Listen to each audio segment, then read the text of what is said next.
Thank you for subscribing to our channel.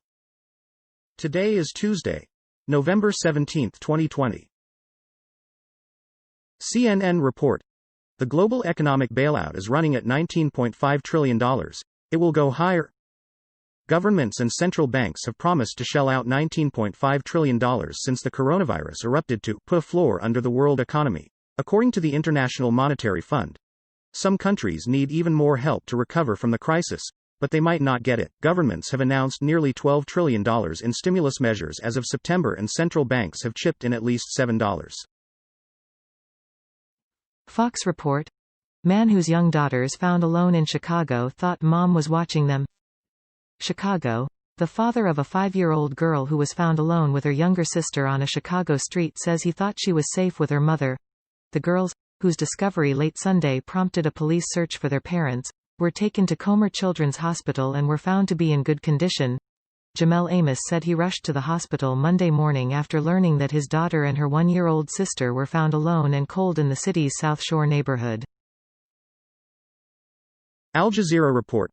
Pentagon announces plans to reduce U.S. troops in Afghanistan, Iraq. U.S. President Donald Trump will sharply reduce the number of U.S. forces in Afghanistan from 4,500 to 2,500 before he leaves office, the Pentagon has announced. The Pentagon also outlined a modest withdrawal of U.S. forces in Iraq that will reduce troop levels from 3,000 to 2,500. Acting Secretary of Defense Chris Miller said about 2,000 troops would be pulled out of Afghanistan by January 15 and 500 more would come back from Iraq, leaving 2,500 in each country. Fox report. Behind Susan Rosenberg and the roots of left-wing domestic extremism. Susan Rosenberg, who made the FBI's most wanted list by the time she was 29, is among the most prominent far-left revolutionary activists in the U.S. Earlier this summer, she sparked controversy after it was discovered that she purportedly sat on the board as vice chair of Thousand Currents, which has poured more than $10 million into grassroots social change initiatives, including Black Lives Matter as of late. BBC report. Russia moves to protect Putin from prosecution. It is among constitutional amendments approved in a referendum in July. Supporters of President Vladimir Putin dominate both houses of parliament. Mr. Putin's fourth term ends in 2024, but the bill, if passed by parliament, would let him run for 2 more terms. He is 68 and has no obvious successor. The immunity bill revives speculation about Mr. Putin's political future. He has been in power since 2000, exercising huge influence and patronage. Deutsche Welle report. Mohammed cartoons. Islamist group says Islamabad agrees to boycott France. A hardline Sunni Islamist party said Friday it was ending its anti-France protests after reaching an agreement with the government. It claimed the authorities agreed to release its protesters and cut diplomatic ties with France.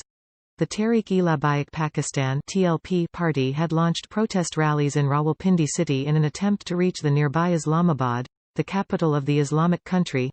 Islamist groups in Pakistan were enraged by France's Emmanuel Macron defending his country's freedom of speech laws in the wake of the killing of a teacher who had shown caricatures of the Prophet Muhammad to his class. Deutsche Welle report. German state minister resigns over gun purchase from right-wing extremist. A controversial gun purchase prompted the resignation of the interior minister of the German state of Mecklenburg-Western Pomerania on Tuesday. The minister, Lorenz Kaffier, bought a hunting pistol from the arms dealer in 2018. It later came to light that the dealer was a member of the Nordkreuz Northern Cross group, an extreme right survivalist network made up of people stockpiling for the collapse of the German state. Al Jazeera report. Biden's top White House team to feature campaign veterans. President-elect Joe Biden announced a raft of top White House staff positions on Tuesday, drawing from the senior ranks of his campaign and some of his closest confidants to fill out an increasingly diverse White House leadership team. Biden confirmed that former campaign manager Jen O'Malley Dillon will serve as deputy chief of staff, while campaign co-chair Louisiana Representative Cedric Richmond and campaign advisor Steve Ricchetti will play senior roles in the new administration. Fox report. Pope Francis's Instagram account reportedly likes bikini model's racy snapshot. Oh, you devil. A bikini model has claimed that Pope Francis's Instagram account liked a racy photo of her dressed in stockings and suspenders.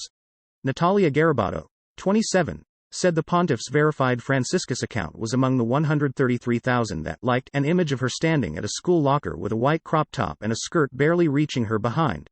My mum may hate my pics, but the Pope be double tapping, the Brazilian joked with Barstool Sports, which also claimed to have seen the apparent papal seal of approval before it was removed. CNN report: world's only known white giraffe gets fitted with a tracking device.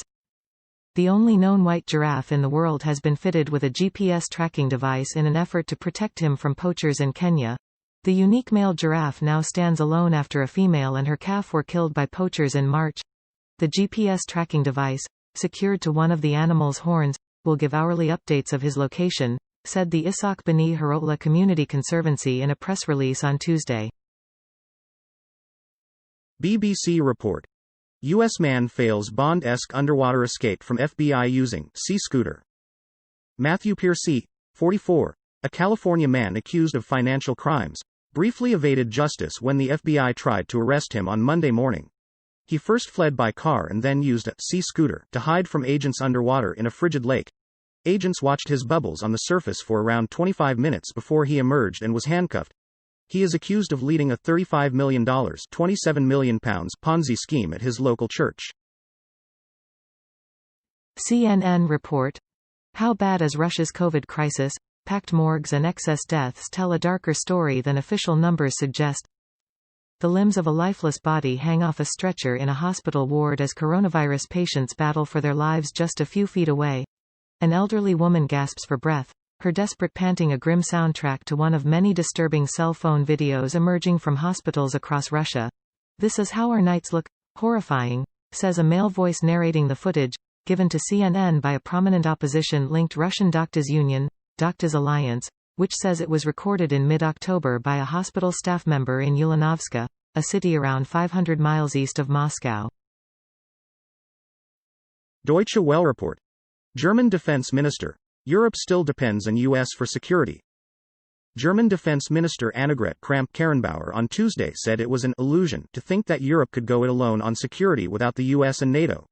The idea of Europe's strategic autonomy goes too far if it fosters the illusion that we can guarantee security, stability and prosperity in Europe without NATO and without the U.S., she said in a keynote speech at the University of the German Federal Armed Forces in the northern city of Hamburg. Fox report: Iranian disabled bodybuilder jailed for questioning coronavirus restrictions, sparks calls for execution. The arrest of an Iranian champion disabled bodybuilder for allegedly merely questioning why gyms are closed while Muslim shrines remain open amid the coronavirus pandemic has sparked calls for his execution by a regime cleric. Reza Tabrizi had written on Instagram that it was hypocritical to close down gyms in the city of Mashhad, the second largest city in Iran, but still allow pilgrims into the city's Imam Reza shrine. CNN report: Boeing's 737 MAX debacle could be the most expensive corporate blunder ever. The 20-month grounding of the 737 MAX could end as soon as this week, but Boeing's mounting costs have soared to tens of billions of dollars. That means the plane maker's repeated safety oversights and mismanagement were not only tragic but also rank among the expensive corporate mistakes in history. The two fatal crashes that led to the grounding of the Boeing 737 MAX killed 346 people. Financially, Boeing continues to pay a hefty cost to ensure the safety of future 737 MAX passengers. BBC report: Kenya to probe baby stealers following BBC Africa Eye exposé. The announcement came after BBC Africa Eye revealed children were stolen to order from a Nairobi public hospital. A hospital official used legitimate paperwork to take custody of a 2-week-old boy before selling him directly to an undercover reporter. A government minister said the culprits would face the full force of the law. Addressing a packed press conference in Nairobi, Labour and Social Protection Minister Simon Chelagu said that both the sellers and buyers were equally culpable. Al Jazeera report: 5 dead, many wounded in suicide bomb attack in Somalia. At least 5 people have been killed in Somalia's capital, Mogadishu, after a suicide bomber blew himself up in a restaurant near a police academy. Mohammed Abdurrahman, a police officer at the scene, said 2 of the victims of Tuesday's attack were police personnel. More than 10 people were wounded and rushed to hospital, some in serious condition, Abdurrahman told AFP news agency. Witness Abdulkadir Hussein said there had been dozens of people in the restaurant when the attack took place. Thank you for watching 5 p.m. recap. To be notified, you can subscribe our channel and activate the bell.